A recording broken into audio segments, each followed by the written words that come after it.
إن الحمد لله نحمده ونستعينه ونستغفره ونعوذ بالله من شرور أنفسنا ومن سيئات أعمالنا من يهده الله فلا مضل له ومن يضلل فلا هادي له وأشهد أن لا إله إلا الله وحده لا شريك له وأشهد أن محمدا عبده ورسوله يا أيها الذين آمنوا اتقوا الله حق تقاته ولا تموتن إلا وأنتم مسلمون يا أيها الناس اتقوا ربكم الذي خلقكم من نفس واحدة وخلق منها زوجها وبث منهما رجالا كثيرا ونساء واتقوا الله الذي تساءلون به والأرحام إن الله كان عليكم رقيبا يا أيها الذين آمنوا اتقوا الله وقولوا قولا سديدا يصلح لكم أعمالكم ويغفر لكم ذنوبكم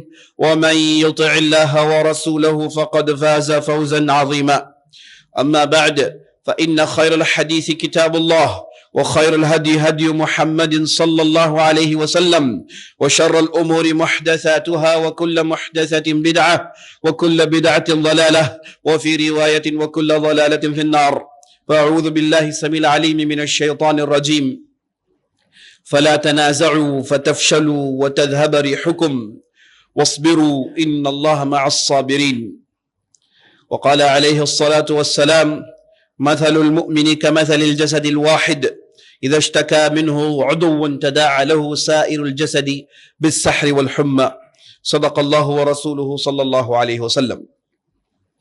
تمام قسم کی ستائشیں و بڑائی و کبریائی اللہ رب العالمین کے لیے ہے جو مالک ارض و سما ہے، خالق کائنات ہے۔ لاکھوں کروڑوں درود و سلام ہو محمد بن عبداللہ الہاشمی پر، جنہیں اللہ سبحانہ و تعالی نے سارے کائنات کے لیے رحمت بنا کر مبعوث کیا۔ میں اللہ رب العزت کی بارگاہ میں دعا کرتا ہوں کہ اللہ سبحانہ و تعالی جس طرح ہمیں اس مبارک مجلس میں جمع کیا ہے اسی طرح ہمیں جنت الفردوس میں جمع کریں، آمین یا رب العالمین۔ عزیز ساتھیوں، بزرگوں، ماؤں بہنوں اور خواتین اسلام، اتحاد امت کی ضرورت آج جتنی ہے اتنی اور اس نوعیت کی اور اس قسم کی ضرورت اس سے پہلے والے زمانوں میں بہت ہی کم تھی۔ آج ہم ہندوستان کے مسلمان جو مختلف پریشانیوں سے دو چار ہیں، ہماری حالات بڑی دگرگوں ہیں، کیونکہ ہمارے جو دشمن ہیں، اسلام اور مسلمان کے جو دشمن ہیں، وہ متحد ہیں۔ وہ مسلمان اور اسلام کی بیخ کنی کرنے کے لیے، انہیں جڑ سے ختم کرنے کے لیے ہر کوشش ہی نہیں بلکہ ہر وہ کام کی تیاری کر چکے ہیں جن کے ذریعے سے ان کے مقاصد میں انہیں کامیابی مل سکتی ہے۔ آج ہم ہندوستان میں یہ دیکھ رہے ہیں کہ اسلام اور مسلمانوں کو ختم کرنے کے لیے ہر سطح پر جو کوشش ہوئی، ان تمام کوششوں میں جو سیاسی سطح پر جو کوشش ہو رہی ہے وہ سب سے زیادہ آگے اور سب سے زیادہ طاقتور ثابت ہو گئی ہے۔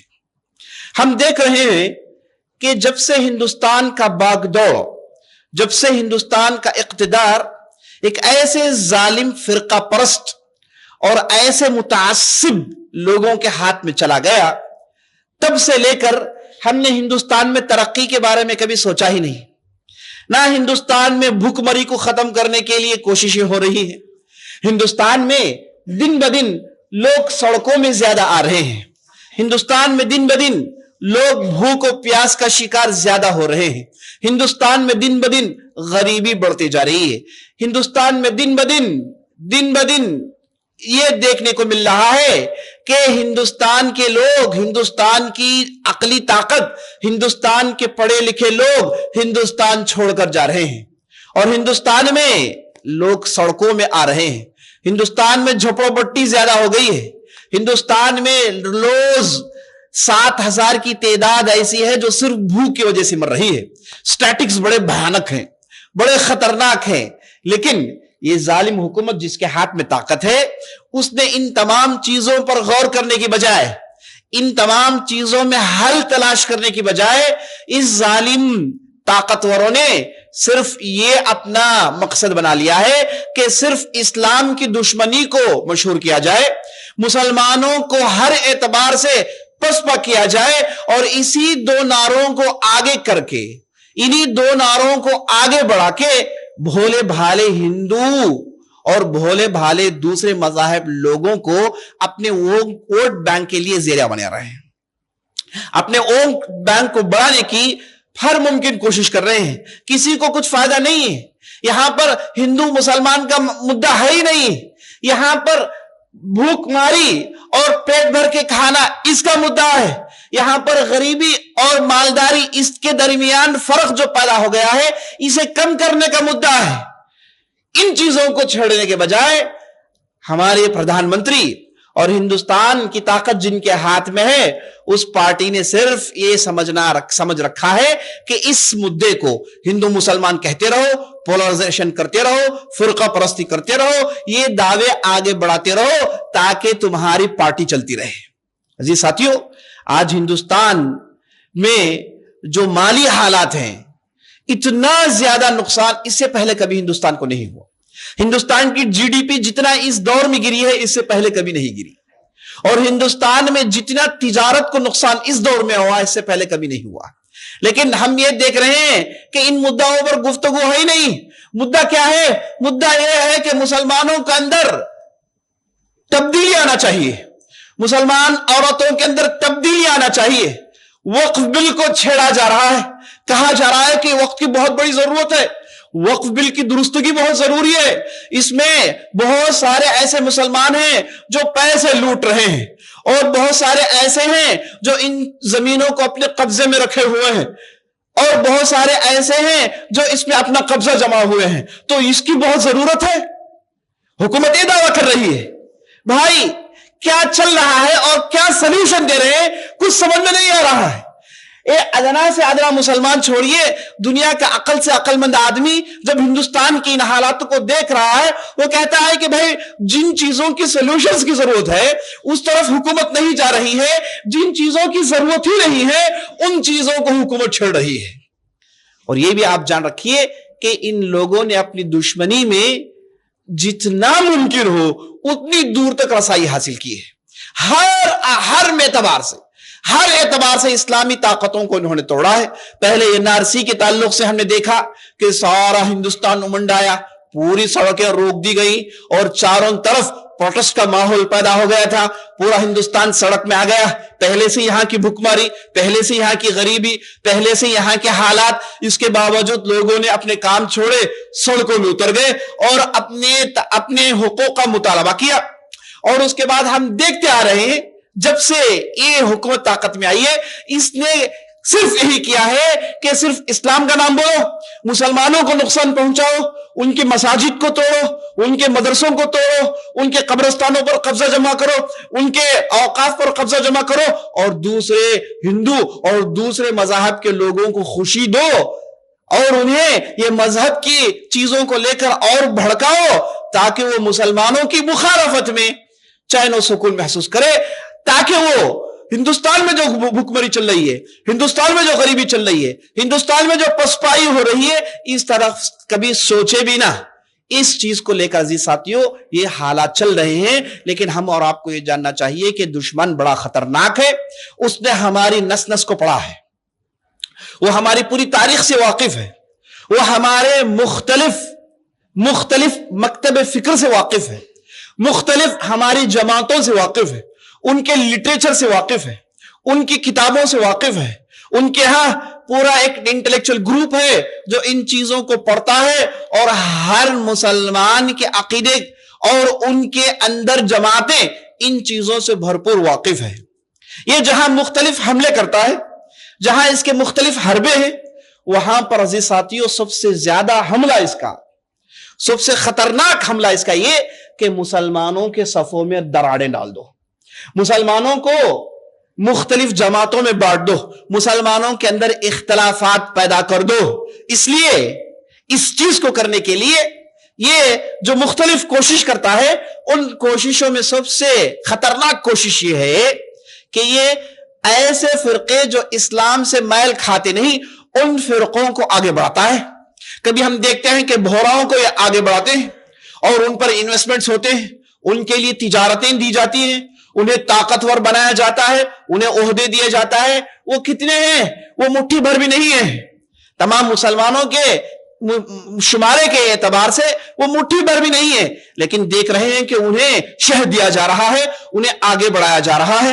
اور دوسرے باطل فرقے جیسے شیعہ, اثنا عشریہ, اسماعیلیہ, ان فرقوں کو بڑھوتری دی جاتی ہے, ان فرقوں کے بڑوں سے مل بیٹھا جاتا ہے اور ان کے مسائل کو حل کرنے کی کوشش کی جاتی ہے.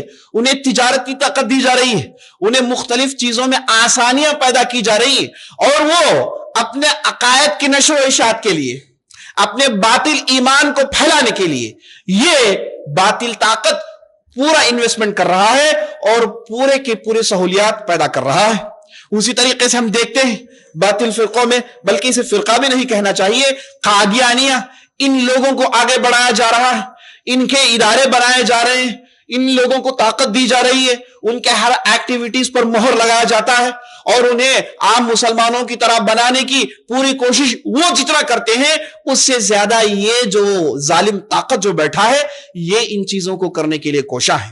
تو مسلمانوں کے صفوں میں دراڑ ڈالنے کے لیے, مسلمانوں کو جیسے انگریز نے ڈیوائڈ اینڈ رول پالیسی کو اختیار کیا, بالکل اس سے گیا گزرا, اس سے نکما, اس سے برباد کن, اس سے بدترین کوشش یہ لوگ کر رہے ہیں کہ مسلمانوں کے اندر دراڑیں ڈال دی جائیں, ان کے چھوٹے چھوٹے فرقوں کو بڑھوتری دی جائے, انہیں سر اٹھانے دیا جائے, اور جو مین سٹریم مسلمان ہیں انہیں ادھر ادھر کر دے, ان کی طاقت کو بانٹ دے تاکہ ان پر جیسا بھی ظلم کیا جائے یہ جھیلتے رہیں, ان پر جیسا بھی ستم کیا جائے یہ برداشت کرتے رہیں, ان پر مصائب و آلام کے پہاڑ توڑے جائیں, ان کے مساجد کو توڑے جائیں, ان کے مدرسوں کو توڑا جائے, یہ خاموشی سے دیکھتے رہیں کیونکہ یہ جٹے ہوئے نہیں ہیں, یہ ملے ہوئے نہیں ہیں. اسی لیے ہم دیکھتے ہیں اللہ کے رسول نے ہمیشہ اتحاد پر ابھارا ہے, مل کے رہنے پر ابھارا ہے.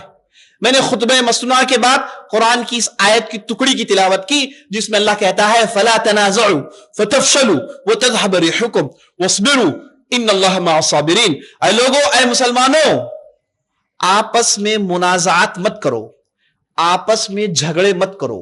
دیکھیں الفاظ بڑے غور ہیں, آپس میں جھگڑے مت کرو, فَتَفْشَلُوا, ہار جاؤ گے, آپس میں جھگڑے کرو گے, فَتَفْشَلُوا, ہار جاؤ گے, وَتَذْهَبَ رِيحُكُمْ, اور تمہاری ہوا ختم ہو جائے گی. اب کیسے مل کر رہے؟ کہا گیا وَاصْبِرُوا, صبر کرو, ان اللہ مع الصابرین, بلا شبہ اللہ سبحانہ وتعالی صبر کرنے والوں کے ساتھ ہے. اللہ سبحانہ وتعالی نے اس آیت کے اندر جڑے رہنے کی تاکید کی, اجتماعیت کی طرف بلایا, مل کے رہنے کی بات کی, کہا کہ مل کر رہو, جڑ کر رہو, اپنے صفوں کو متحد بناؤ. یہ ایک واحد سلیوشن ہے, ایک واحد حل ہے جس کے ذریعے سے تم دشمنوں کے حملوں کو روک سکتے ہو. اور آج ہم ہندوستان میں اس چیز کے بہت ہی زیادہ محتاج ہیں کہ ہمارے صفیں متحد ہو جائیں, ہم لوگ جڑ جائیں, کم از کم اس دشمن کی مخالفت میں جڑ جائیں, اس دشمن کے حملوں کو روکنے کے لیے جڑ جائیں. اور حالات کی سنگینی ہم جان رہے ہیں, کس حد تک یہ لوگ چلے گئے یہ ہم جان رہے ہیں. زیادہ تفصیل بیان کرنے کی کوشش نہیں ہے, بلکہ کوشش یہ ہے کہ بتاؤ کہ اتحاد کی ضرورت کتنی ہے, ہمیں جڑ کر رہنا چاہیے. اور آپ صلی اللہ علیہ وسلم کے زمانے میں جب کبھی بھی مسلمانوں کے صفوں میں دراڑ پڑنے کا امکان آیا, جب کبھی بھی آپ صلی اللہ علیہ وسلم نے دیکھا کہ باطل لوگ مسلمانوں کے صفوں کو ہلا رہے ہیں, تو آپ صلی اللہ علیہ وسلم کو انتہائی غصہ آ جاتا اور آپ صلی اللہ علیہ وسلم فوراً اس معاملے کو رفع چکر کروا دیتے تھے. دیکھیے نبی صلی اللہ علیہ وسلم کا زمانہ ہے, مدینے کا زمانہ ہے, احزاب کی لڑائی ختم ہو گئی, لڑائی کے بعد سارے مسلمان متحد ہیں, مسلمانوں کی ایک طاقت بن گئی. اب مشرکین زیادہ ڈر نہیں دے رہے تھے, نہ اس طرف یہودیوں کی طاقت تھی, اور منافقین تو پورے کے پورے دب کر بھسم ہو گئے تھے احزاب کی لڑائی کے بعد. تو یہ وہ زمانہ تھا جب ایک یہودی, سیرت کی کتابوں میں اس واقعے کو نقل کیا گیا ہے کہ ایک یہودی جو بڑا ہی عمر والا تھا, وہ ایک مرتبہ سڑک سے گزر رہا تھا, تو اس نے دیکھا کہ خزرج کے قبیلے والے پورے مل بیٹھے ہیں، پورے صحابہ ہیں، پورے انصاری صحابہ ہیں، اور ہم جانتے ہیں انصاری صحابہ وہ دو قبیلے سے تھے، ایک اوس کا قبیلہ، دوسرا خزرج کا قبیلہ۔ یہ دو قبیلے کے افراد انصاری صحابہ میں بہت زیادہ تھے۔ تو یہ دو قبیلے جو تھے بڑے ہی عجیب و غریب قبیلے تھے، یہ بہت سالوں پہلے مدینہ میں بس گئے، اور ان دونوں کے درمیان خطرناک لڑائیاں تھی، ان دونوں کے درمیان خطرناک عداوتیں تھی۔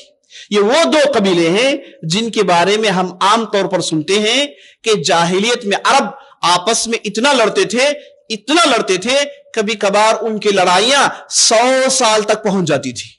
تو یہ دو قبیلے اوس اور خزرج، ان کے درمیان 100 سال کی لڑائی تھی، 100 سال کی لڑائی، اللہ اکبر، 100 سال سے لڑ رہے تھے۔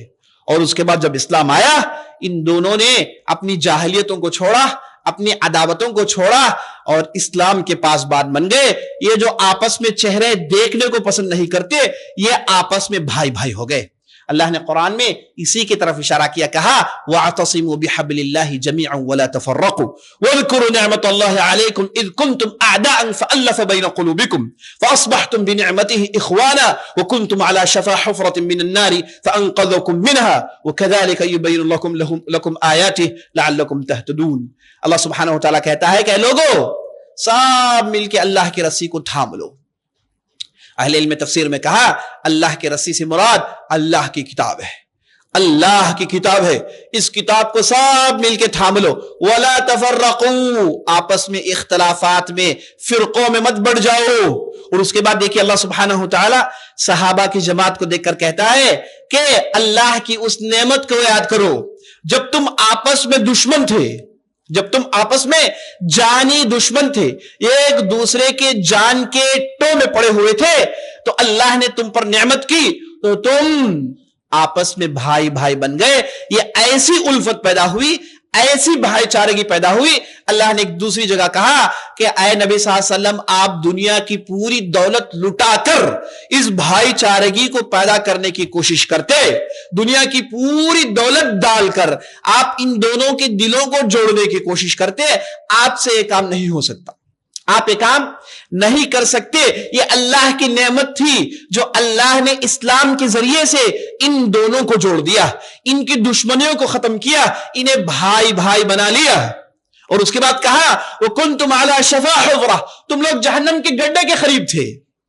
آپس میں اختلافات کی وجہ سے، جاہلیت کی روش اختیار کرنے کی وجہ سے، جاہلیت کے طریقے میں چلنے کی وجہ سے تم لوگ جہنم کے گڈھے کے منہ کے پاس تھے۔ ان قریب تھا کہ تم اس گڈھے میں گر جاتے۔ ہم نے تمہارے درمیان اس رسول کو بھیجا جو تمہیں اس گڈھے سے بچا لیا، جو تمہیں اس جہنم سے بچا لیا۔ اللہ اکبر۔ تو اللہ نے صحابہ کے اندر جو الفت تھی اس کے طرف اس آیت کے اندر نشاندہی کی۔ تو ساتھیوں، تو یہ جو اوس و خزرج کے قبائل تھے، آپس میں انتہائی ان کے درمیان لڑائی تھی، بعد میں متحد ہو گئے، اسلام کے پرچم تلے جمع ہو گئے۔ تو یہ جو یہودی گزر رہا تھا، اس نے خزرج کے قبیلے کے لوگوں کو دیکھا جو کہ پورے صحابہ تھے، دیکھا کہ یہ آپس میں مل بیٹھے ہیں، ان میں سے ایک دو اوس کے بھی ہیں، اور ان کے درمیان ہنسی خوشی ہے، چہرے میں مسکان کھل کھلا رہی ہے، اور آپس میں ملے ہوئے ہیں، بہترین محبت اور الفت کا گلستان ادھر جو ہے برپا ہوا ہے۔ تو یہ یہودی اسے کب ان چیزوں کو دیکھ کر وہ خاموش رہ سکتا ہے نا، ان چیزوں سے وہ کیسے لبھا سکتا ہے اپنے آپ کو؟ اس نے فوراً یہ کوشش کی کہ ان کے درمیان اختلاف ڈالے۔ پتا ہے اس نے کیسے اختلاف ڈالا؟ وہ گیا ان کے ساتھ بیٹھ گیا، اور بیٹھ کے اس نے خزرج کی کامیابیوں کا ذکر کیا، جاہلیت میں ان کے لڑائیوں کا ذکر کیا، ان کے شہ سواروں کا ذکر کیا، ان کی گھوڑ سواری کی خوبی بتائی، ان کی تلوار چلانے کی تیزی کا ذکر کیا، ان کے خون بہانے والوں کا ذکر کیا، تاریخ میں ان کی کامیابی کا ذکر کیا۔ تو اوس خزرج والے جو بولے بالے صحابہ تھے، اس یہودی کے اس نرغے میں بڑی آسانی سے پھنس گئے، اور وہ اس یہودی کے ساتھ اپنی پرانی ماضی کی حالات کو دہرانے لگے۔ اور اس کے بعد اس یہودی نے کہا کہ تمہارا وہ شاعر ہے جس نے خزرج کی تعریف میں کہا۔ اس نے وہ شعر کو پڑھا، اس کے بعد کہا کہ تمہارا یہ قصیدہ یہ تمہارے شاعر نے لکھا، یہ فلاں قصیدہ ہے. اس نے اس قصیدے کو سنایا جس میں کیا تھا، جس میں جاہلیت کا طریقہ تھا، جسے نبی صلی اللہ علیہ وسلم نے روکا. نبی صلی اللہ علیہ وسلم نے کہا کہ 3-4 چیزیں جاہلیت میں سے ہے، اس میں ایک قبیلے کو لے کر فخر کرنا اور سینے کو ٹھونکنا اور جاہلیت کے طریقے پر رونا، گالوں کو پیٹنا، کپڑوں کو پھاڑنا. اس میں نبی صلی اللہ علیہ وسلم نے پہلے ذکر کیا اپنے قبائل کو لے کر فخر کرنا. تو یہاں پر بالکل اس انداز سے اس یہودی نے قبلی فخر کو ادھر بڑھوتری دی، اور یہ جو دوسرے بھولے بھالے صحابہ تھے وہ بھی اشعار پڑھنے لگے. اور جب وہ اپنے قبیلے کی تعریف کر رہے تھے تو اس یہودی نے موقع دیکھ کر کہا کہ تمہارے سامنے اوس کا کیا مقابلہ، تمہارے سامنے اوس کے قبیلے کی کیا طاقت، وہ تو تمہارے سامنے ٹک نہیں سکتے. دیکھو تمہارے فلان شہ سوار نے، تمہارے فلان گھوڑ سوار نے اوس کے قبیلے والے کو کیسے قتل کیا، اوس کے فلان سردار کو فلان گھاٹی میں کیسے قتل کیا. تو اوس کے قتل کرنے کا ذکر آیا، اس کے متعلق شعر و اشعار پڑھیے گئے. اب ہوا یہ کہ خزرج والوں نے بھی ان چیزوں سے مزہ لیا اور یہودی کے اس نرغے میں بڑی آسانی سے پھنس گئے اور وہ اوس کی مذمت کرنے لگے. اور جیسے ہی یہاں پر اوس کی مذمت، خزرج کی تعریف، اسلام کو بالائے طاق رکھ دیا گیا. اب نسلی اور قبلی تفاخر کا یہاں پر جو سما پیدا ہوا، اس سما کو چھوڑ کر یہودی آگے بڑھ جاتا ہے. چند دنوں کے بعد اوس کے محلے میں جاتا ہے، ان کے سرداروں کے ساتھ مل بیٹھتا ہے اور وہاں پر پھر وہی کوشش کرتا ہے، اوس کے اشعار پڑھتا ہے، ان کے سرداروں کے اشعار پڑھتا ہے، ان کی کامیابیوں کا ذکر کرتا ہے، اور یہ سب مل کے اپنی تاریخ کی باتیں کرنے لگتے ہیں. تاریخ میں جو کامیابیاں ملی ان کی باتیں کرنے لگتے ہیں. موقع دیکھ کر وہ خزرج کی مذمت کرتا ہے، کہتا ہے کہ خزرج والوں کی کیا طاقت جو تمہارے سامنے کھڑے ہو جائے، ان کے سرداروں کو تم نے گاجر مولی کی طرح کاٹا، ان کے سرداروں کو تم نے بڑے آسانی سے پسپا کیا. یہ کہہ کے اوس کے صفوں میں اس نے خزرج کی عداوت پھونکی، عداوت کے زہر کو پھونکا. تو دیکھتے ہی دیکھتے ہوا ہے کہ یہاں پر اوس والے خزرج کی مذمت کرنے لگے، خزرج کے بارے میں یہ کہنے لگے کہ ان لوگوں کے اندر طاقت نہیں، یہ تو کئی مرتبہ ہار چکے ہیں، فلاں ہے فلاں ہے. اور اس کے بعد کہا کہ فلاں دن جب میں خزرج کی مجلس میں تھا تو وہاں پر ان لوگوں نے اے اوس تمہاری مذمت کی، تمہاری مذمت میں ان لوگوں نے یہ شعر پڑھے، یہ بیت بازی کی.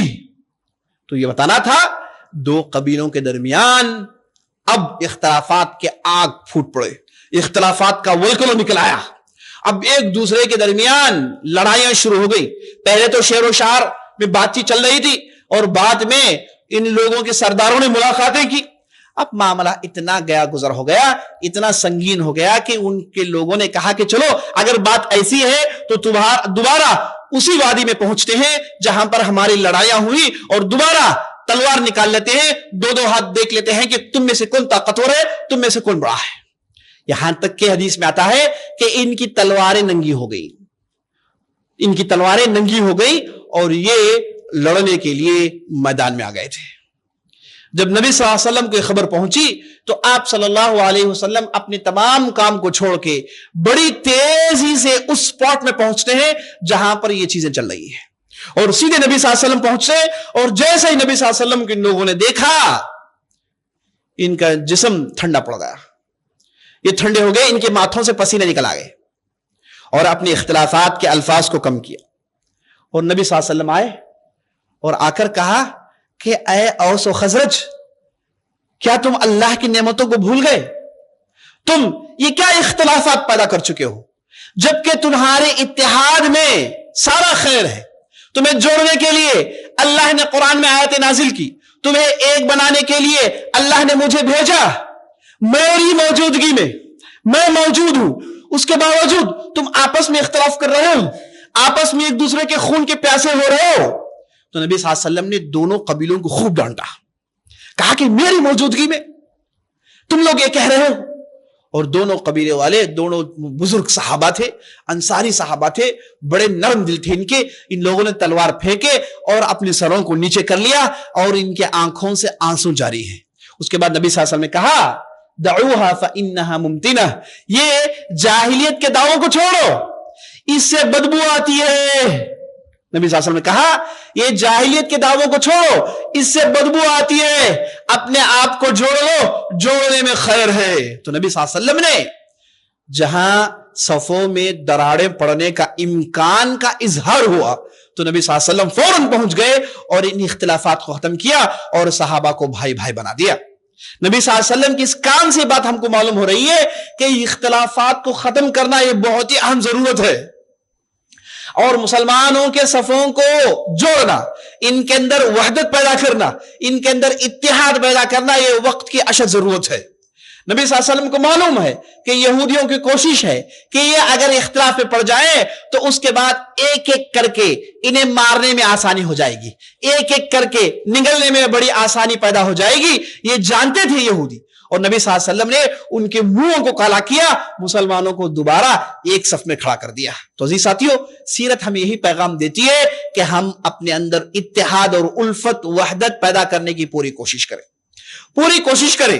اور نبی صلی اللہ علیہ وسلم ایک مرتبہ نہیں، ایسے واقعات آپ صلی اللہ علیہ وسلم کے زمانے میں کئی مرتبہ پیش آئے، اور آپ صلی اللہ علیہ وسلم جب حجۃ الوداع کے موقع پر ٹھہرے، اپنی زندگی کا آخری خطبہ دیا، ڈھیر ساری نصیحتیں سنائی، ان نصیحتوں میں پتہ ہے کون سی سب سے ہائی لائٹنگ نصیحت تھی؟